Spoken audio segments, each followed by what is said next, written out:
Hey guys, Antis here, and I just wanted to make a short video of what I'm doing right now, which is using magicides and monthly missions for training my Historia crystals.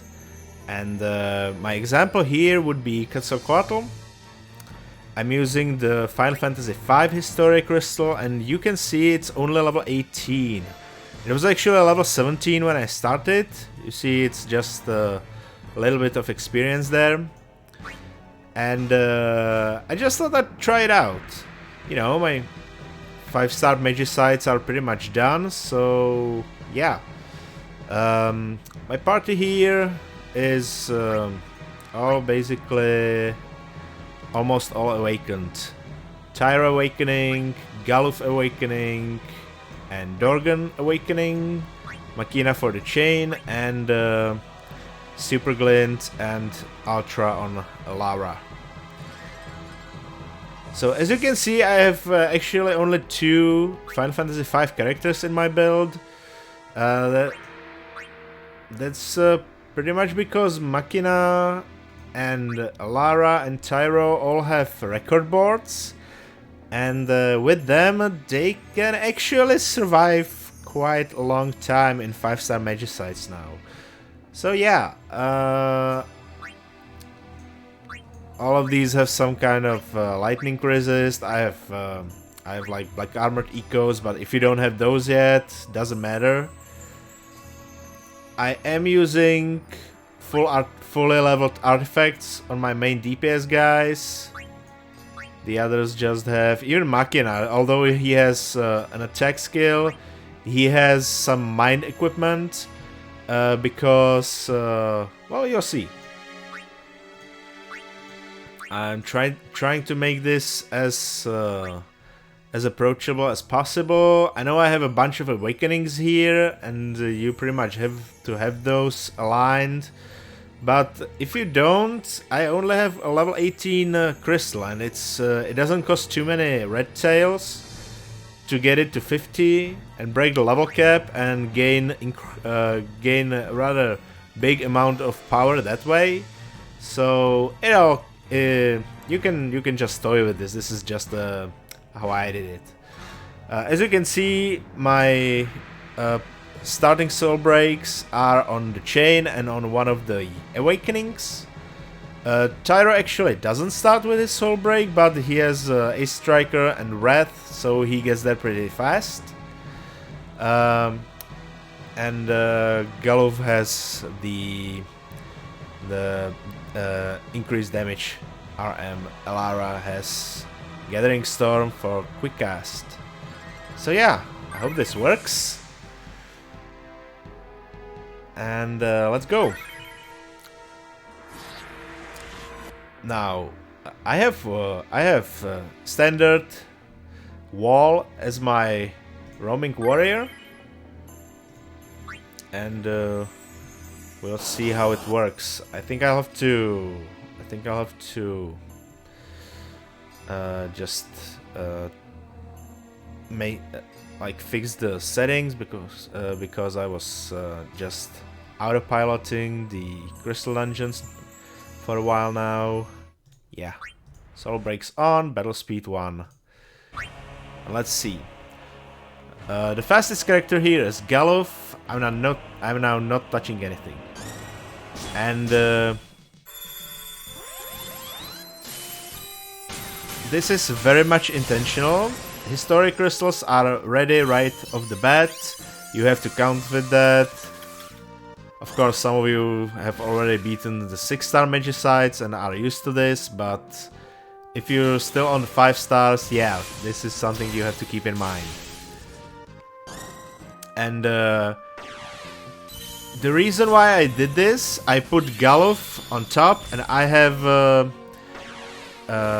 this is the party skip character setting, which basically means if one or more characters have full ATB bars at the same time, the one in the higher slot on the screen gets priority. So if you rewind it for a bit, you can see that Galuf gets his first turn, and because there is a delay on auto battle, before the next character can act, several other characters have already filled their bars, so Machina is the second to take turn always.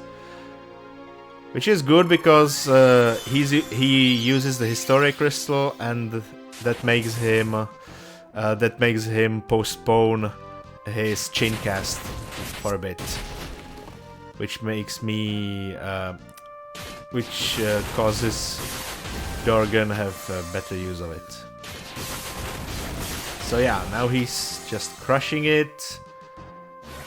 Everything seems to work. Tyro is already raising my critical hit chance, and this is, I think, Quetzalcoatl's 5th turn. He paralyzes the middle slot, and then gets into rage. Yeah, you go, Gal.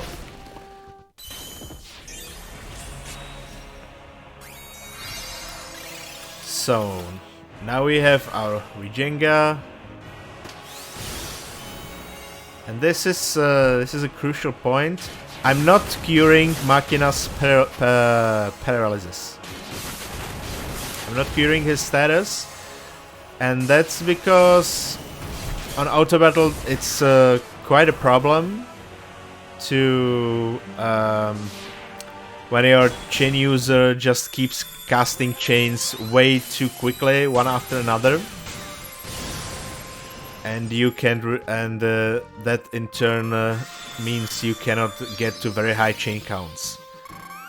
But this paralysis takes care of that problem for me, and it's also the reason Machina has some mind equipment, because your mind affects how long you're paralyzed, and with this. Yeah, and here we go. Break and kill.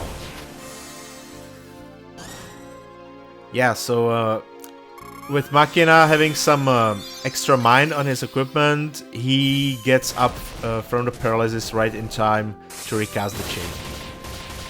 So, yeah. I actually had to hone my Gaia Force to rank 5. I only had it at rank 4, and I also had to bring that artifact Earth Dagger to level 50 to make Dorgan actually break that 10,000 damage in the previous turn, which breaks Quetzalcoatl's rage mode. And it was important because that coincided with Tyro's critical damage bonus from his awakening, so I had to give Dorgan that little push. And now you see Machina has stood up, and he's ready. And he has 2 quick casts from Alara's first use of her Ultra, because he was paralyzed, he didn't use them up. So that was a quick cast of 1 Tremor Strike, and now he should recast the chain right as it dissipates here. Dorgan's out of his Awaken mode already, but that's okay. Galuf should pretty much get there.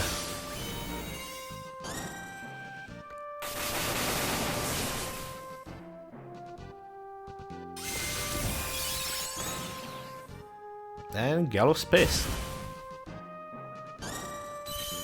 So yeah, chain, and we continue. Dorgan is now reduced to a single cast of the base damage capped Gaia Force, but that's no biggie. Galuf should make it work.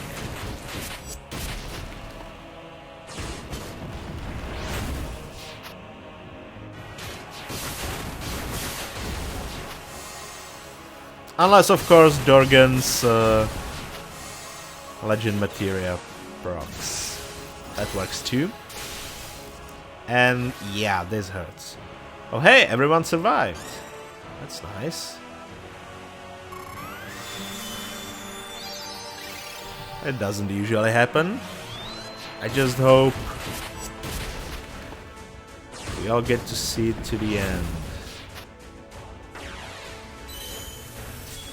Nice! That's actually the first time everyone survived. Normally just... Oh, no, not everyone. Okay. But yeah, normally it's just Alara and Galuf who survived this. Not that I have tested this too much, but yeah.